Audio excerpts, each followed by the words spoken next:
हे घर घेण्यामागे या बाल्कनीचा खूप मोठा वाटा होता, कारण मुंबईत जे सुख मिळालं नाही किंवा जी आवड जोपासता आलं नाही ती आम्हाला इथे करता येणार होती. आणि बघा, आज दिवसाची सुरुवातच बाल्कनी क्लिनिंगपासून झाली होती आणि मस्त असे प्लांट सेट केले. उन्हाळ्यातही बाल्कनी मस्त अशी हिरवीगार दिसते आहे. चला, हिरव्यागार बाल्कनीसोबत मस्त अशी हिरवीगार पालक.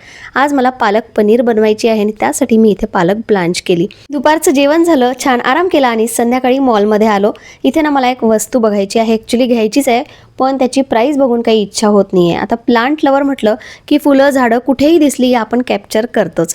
हे एक डायमंडचं शॉप होतं, तिथे आम्ही डायमंडचे मंगळसूत्र बघितले.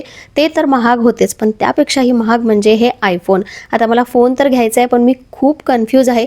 कधी आयफोन घ्यावासा वाटतो, कधी कधी वाटतं नको, आपला अँड्रॉइडच बरा. तुम्हाला काय वाटतं नक्की कमेंट करून सांगा. थोडा वेळ टाईमपास केला आणि रियांशचं जोपर्यंत त्याला ड्रोन मिळत नाही ना तोपर्यंत त्याचा वेळ काही संपणार नाही. नाही मिळालं तर मला वाटतं तो घरीच बनवेल. मॉलमध्ये काहीच खाणं झालं नाही. अचानक मूड झाला की चला बाहेरच जेवूया. खरं तर सूप प्यायचं होतं आणि जेवण न मागवता यावेळी आम्ही फक्त स्टार्टर मागवले, प्रत्येकाच्या आवडीचं एक एक स्टार्टर. आणि मस्त मजा करत गप्पा करत आम्ही आमचा डिनर एन्जॉय केला. घरी आल्यानंतर थोडीशी आवराआवर करायची होती आणि त्यातच मला हा एक ड्रेस मिळाला. एक्सेल साईजमुळे जरा जास्त ढगळा वाटतोय, पण घरी घालण्यासाठी ठीक आहे.